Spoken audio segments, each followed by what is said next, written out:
네, 오늘 본문 말씀을 가지고 오직이라는 제목으로 말씀을 나누고자 합니다. 한번 따라해 보실까요? 오직. 네, 그 뒤에 나올 말들은 오늘 말씀을 들으면 알게 됩니다. 오늘 말씀은 소발이라는 사람이 말을 하는 그런 말씀입니다. 소발은 욥이 자기의 말이 정결하고 자신이 하나님 앞에서 깨끗하다고 말한다고 증거하면서 하나님의 벌하심이 그의 죄보다 가볍다라고 말하고 있습니다. 이 소발이 말하는 것은 우리가 계속해서 살펴봤지만 일반적으로는 맞는 말 같습니다. 하지만 욥에게는 해당되는 말이 아니다라고 우리는 살펴보고 있었습니다.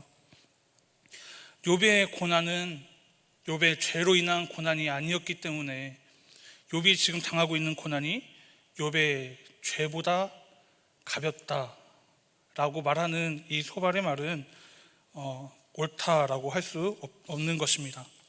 욥기 2장 3절과 42장 7절에서 8절 말씀을 보면 성경에서 분명히 말하고 있습니다. 욥이 까닭 없이 죄가 없이 이렇게 고난을 당하였다라고 밝히고 있습니다.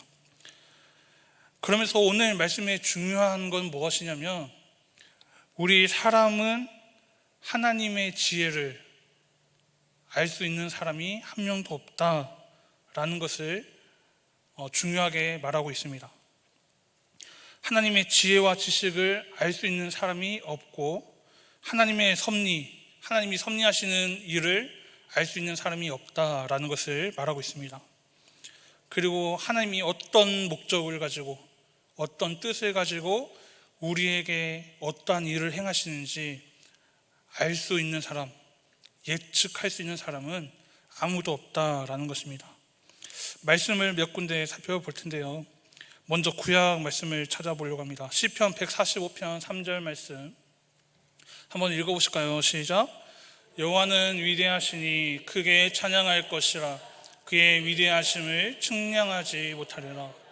뭐라고 말하고 있죠? 측량하지 못할 것. 그의 위대하심, 하나님의 위대하심을 측량할 수 없다, 잴 수 없다라고 말하고 있습니다. 또 전도서 3장 11절 말씀 함께 읽어보실까요? 시작. 하나님이 모든 것을 지으시되 때를 따라 아름답게 하셨고 또 사람들에게는 영혼을 사모하는 마음을 주셨느니라. 그러나 하나님이 하시는 일의 시종을 사람으로 측량할 수 없게 하셨도다. 네, 좀 전에 시편 말씀하고 조금 다른 부분이 있었습니다.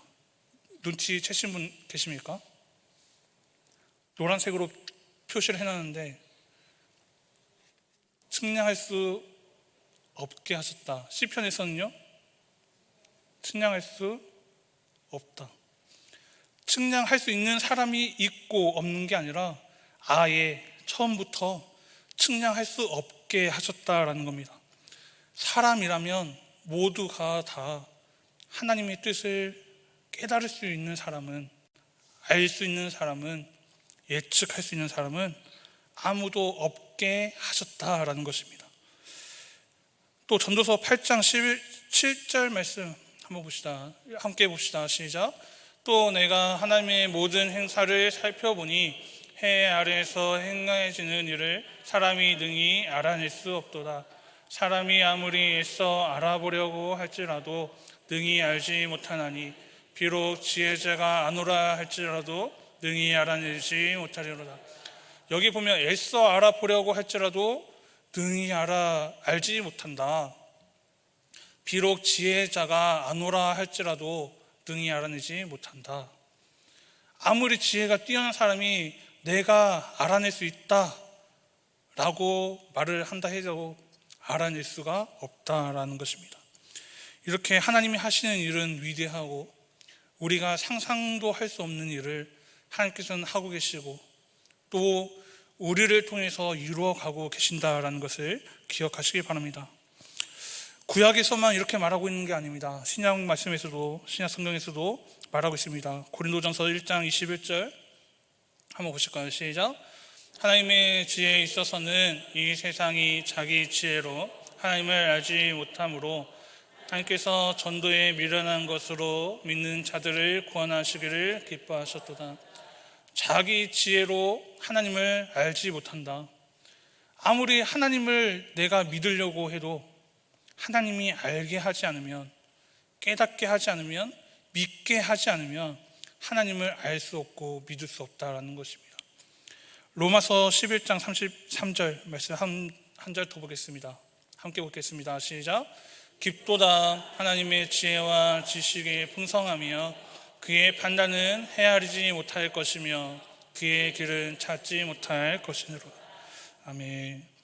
하나님이 판단하시는 것은 우리가 헤아릴 수도 없고, 왜 그렇게 판단하시는지 우리가 이해할 수도 없고, 하나님이 원하시는 길을 우리가 찾으려고 하지만 하나님이 깨닫게 하지 않으시면, 알게 하지 않으시면 우리가 찾아낼 수 없다라는 것입니다.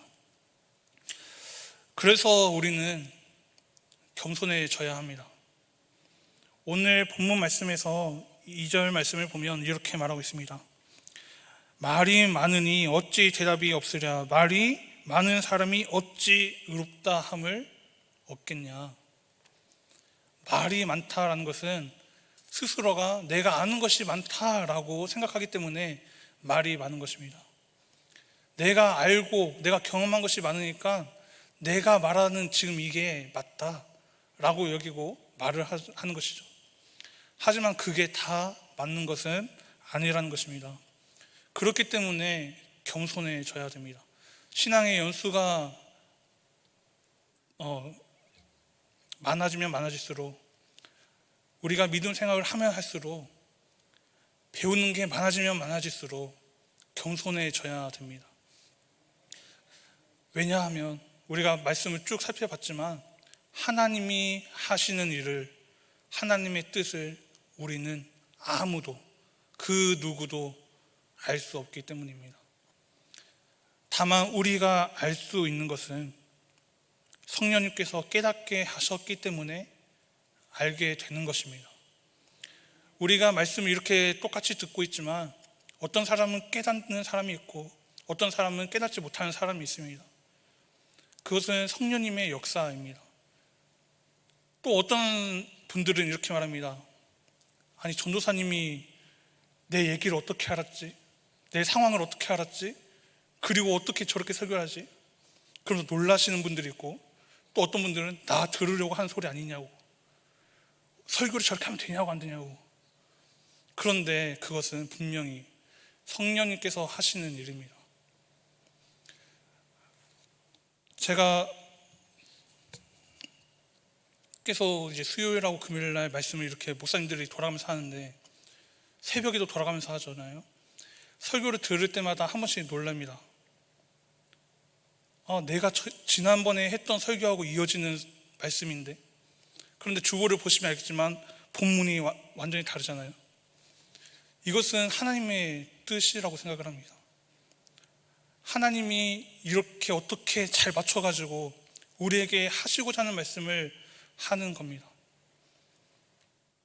동일한 말씀을 다른 본문에서 계속해서 반복적으로 그렇게 하시는 이 뜻에는 분명히 뜻이 있습니다.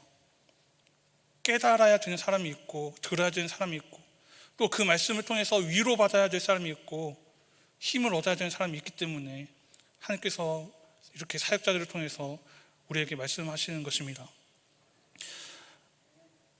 제가 담임 목사님 설교를 들으면서 깜짝 놀랐습니다. 지난주에 내가 했던 설교인데 목사님이 내 거 카피하셨나? 근데 카피한 게 아니죠.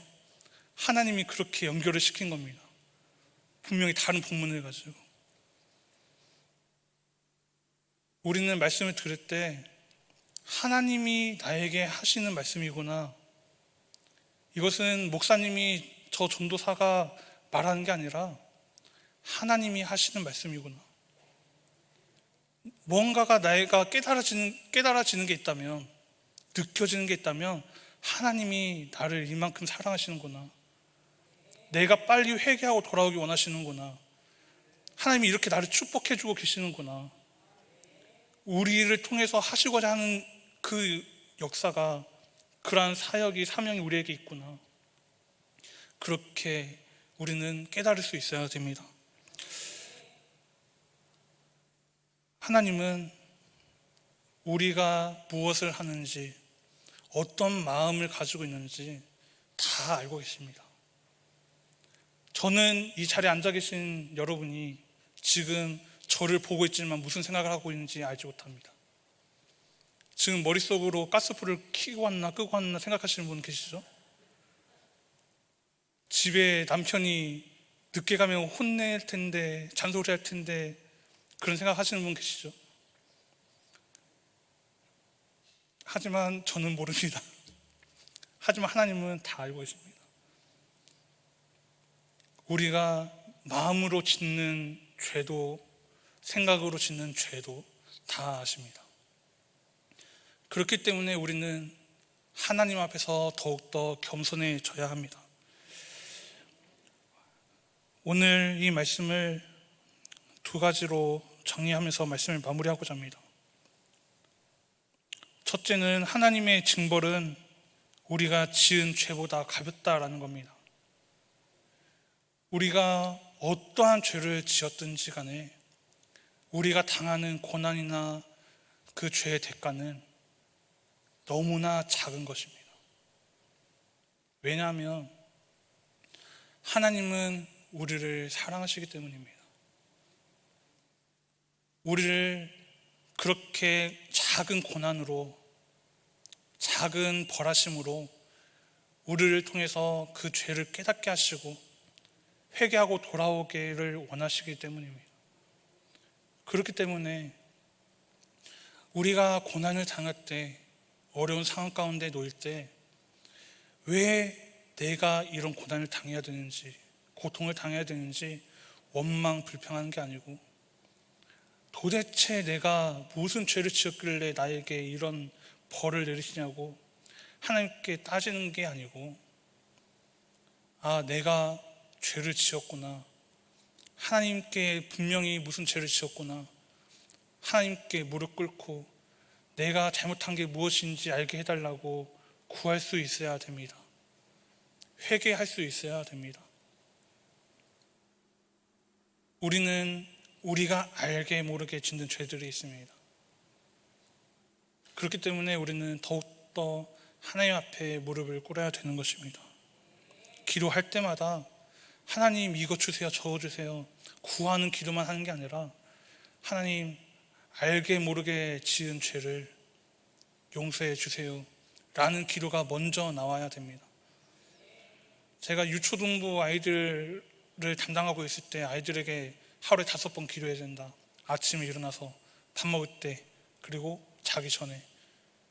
그리고 자기 전에는 하루를 돌아보면서 기도해야 된다라고 가르쳤습니다. 하지만 5번 기도하는 아이들이 있을까요? 없을까요? 없습니다. 다 까먹고 몇 줄을 말해도 없습니다. 우리도 마찬가지입니다. 신앙생활을 많이 했다고 해서, 모태신앙이라고 해서 하루에 5번 기도하는 게 쉬운 일은 아닙니다. 오늘 집에 돌아가셔서 자기 전에 한 번 더 기도하시길 바랍니다. 설교 끝나고 기도하겠지만 집에 가셔서 잠들기 전에 혹시라도 교회에서 돌아오는 길 가운데 지은 죄가 있다면 용서해달라고 기도하시길 바랍니다. 두 번째는 하나님과 사람 앞에서 겸손한 자가 되기를 원합니다. 하나님은 무한하십니다. 우리가 측량할 수 없게 하셨다라고 말씀하신 것처럼 하나님은 무한하십니다. 우리는 유한한 존재입니다. 우리 사람은 분명히 한계가 있습니다. 지식의 한계도 있고 건강의 한계도 있습니다. 그렇기 때문에 더욱더 하나님 앞에 겸손해져야 됩니다. 그리고 성경을 배우는 일에 더욱더 힘써야 됩니다. 지금 제자 훈련을 장로님과 권사님들이 받고 있습니다. 오늘 끝나고 나오시면서 막 찬양을 부르는 권사님이 계시더라고요. 할렐루야 할렐루야 하면서. 근데 어떤 권사님이 시끄러워 찔리시는 분 계시는 것 같은데, 네. 뭐라고 하는 건 아닙니다. 네, 오해하지 마시고요. 입에서 얼마나 기쁘면 찬양이 나오겠습니까?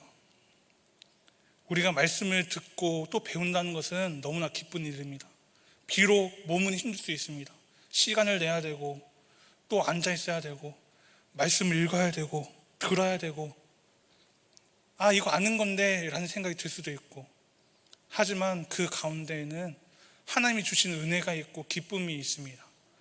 그렇기 때문에 말씀을 듣는 자리에 성경에서 분명히 말씀하셨죠. 모이기를 피하지 말라고.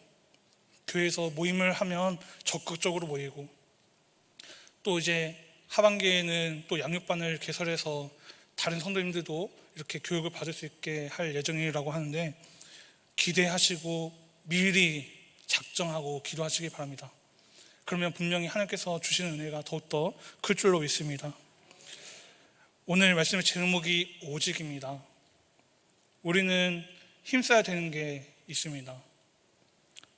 기독교의 신앙 원리 5가지 뭔지 아십니까? 5가지 원리가 있습니다. 오직 성경, 따라해 보실까요? 오직 성경, 오직 그리스도, 오직 은혜, 오직 믿음, 오직 주의 영광. 이 5가지가 우리 기독교의 가장 기본입니다.